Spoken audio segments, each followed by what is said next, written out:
Je l'ai trouvé au petit matin, tout nu dans mes grands souliers. Placé devant la cheminée, pas besoin de nous faire un dessin. Bonjour Brigitte, Noël, c'est une fête formidable pour les petits, pour les grands, mais pour certains adultes, ça peut devenir quelque chose de très très pesant, ce qu'on vient de baptiser le blues de Noël. Le blues. Alors il y a déjà un stress dont une enquête très récente vient de faire état. À peu près 57% des Français se disent stressés par Noël et pour beaucoup, il s'agit de raisons financières, la crise, les restrictions budgétaires, donc l'achat des cadeaux, les préparatifs des fêtes, tout l'aspect financier de ces fêtes peut peser et stresser. C'est important, 57% des C'est important. Français. Autre raison de ce stress, c'est l'envie de bien faire quand on achète des cadeaux. Donc, ça peut être stressant. L'idée voilà, on n'a pas envie de se tromper, choisir le bon cadeau, ça prend du temps, ça stresse. Et la logistique des fêtes aussi stresse un certain nombre de personnes. Et à côté de ce stress, il y a ce vrai blues de Noël dont vous parlez, cette mélancolie que décrivent des psychiatres. Pourquoi ? Parce que il y a d'abord des personnes qui n'aiment pas du tout le moment des fêtes, Noël, faire un repas en famille en même temps que tout le monde, à une heure donnée, voilà, ça ne plaît pas toujours. On se révolte un peu contre ces conventions sociales. Et puis, il y a des personnes qui vraiment se sentent fragilisées psychologiquement par la fête de Noël parce que ça renvoie parfois à sa solitude, ça renvoie à des conflits de l'enfance, à des problèmes familiaux, des mésententes familiales.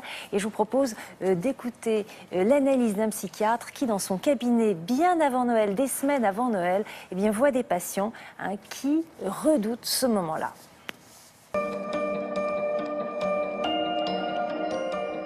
Dans ce blues de Noël participent toutes les problématiques familiales, toutes les problématiques enfouies. Ce sont des deuils, le départ normal finalement de grands-parents, mais également ceux qui ont leur place et qui ne sont pas là, parce que drame, parce que séparation, parce que éloignement du fait de tensions dans les familles.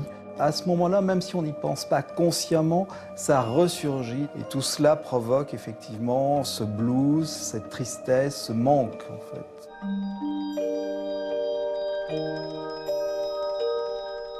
La nostalgie en fait vient alimenter à la fois quelque chose de merveilleux qui précède Noël, c'est-à-dire qu'on pense retrouver le Noël de son enfance. C'est le fantasme en fait de ces souvenirs merveilleux que l'on cherche à reproduire, que l'on cherche à transmettre, mais ce n'est qu'un fantasme. Donc au final, on ne s'y retrouve pas. Et c'est une source de souffrance aussi.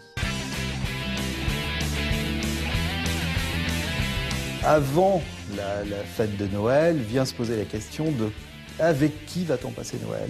Et c'est vrai que là, on évalue avec qui on s'entend, avec qui on ne s'entend pas.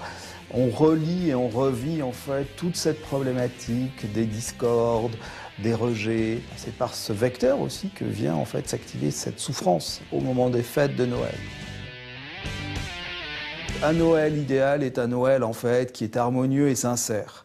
Bon, alors, soit la sincérité, on la joue, ce qui est possible, soit l'harmonie, on la construit, ce qui est possible aussi, mais il faut avant tout mettre tous les griefs en fait, que l'on a les uns envers les autres de côté. Soit on est capable de faire une amnistie sur tout ce qui s'est passé, soit on n'est pas capable d'amnistier et on n'est pas dans une forme de sincérité, c'est-à-dire vouloir que ça se passe bien, et il vaut mieux éviter d'associer en fait des parents qui sont en discorde, des familles qui ne s'entendent pas, où il y aura de toute façon quelque chose qui est de l'ordre du tragique et non pas de la fête.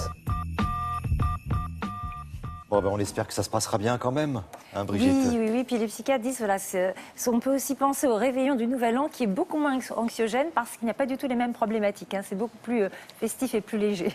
Merci beaucoup.